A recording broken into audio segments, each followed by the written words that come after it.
माणूस आहे पंख छाटण्याचा प्रश्नच नाही, ठाकरेंच्या टीकेला मुख्यमंत्री फडणवीसांचा टोला।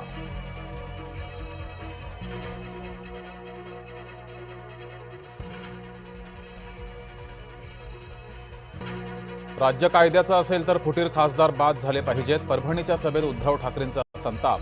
लोकसभा अध्यक्षांनी घटनेचं उल्लंघन करू नये, उद्धव ठाकरेंचं वक्तव्य। एका प्रकल्पातून 10 लाख रोजगार निर्मिती होणार। जमिनीचं अधिग्रहण करताना ग्रामस्थांना विश्वासात घेणार। वाढवण बंदराच्या आढाव्यानंतर मुख्यमंत्री फडणवीसांचं आश्वासन।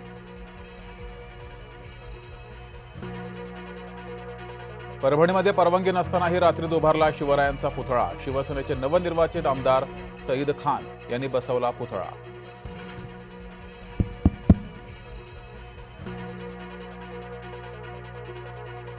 विश्वास नांगरे पाटलांनी संघात जाणं चुकीचं नाही, मंत्री चंद्रकांत पाटलांकडून नांगरे पाटलांची पाठराखण।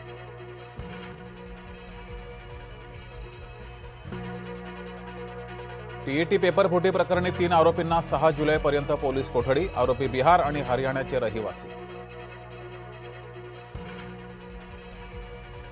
पुण्यातील केतन अग्रवाल हत्येचं पोलिसांकडून सीन रिक्रिएशन। मध्यरात्री सिया आणि चेतनला लोहगडावर नेलं।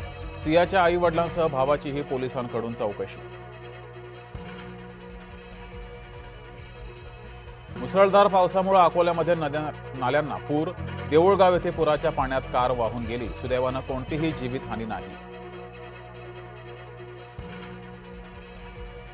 बुलढाण्यातल्या पावसाचा वाशिमला फटका। कांचन नदीच्या पुरात शेतातील माती गेली वाहून। वाशिममधील शेतकरी चिंतेत। राज्यात आजपासून पाऊस पुन्हा सक्रिय होणार। हवामान खात्याकडून पुढील 6 दिवस येलो अलर्ट।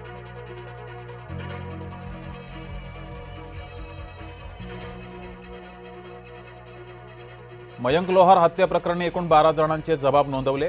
हत्येसाठी वापरलेला चाकू अद्याप गायबच।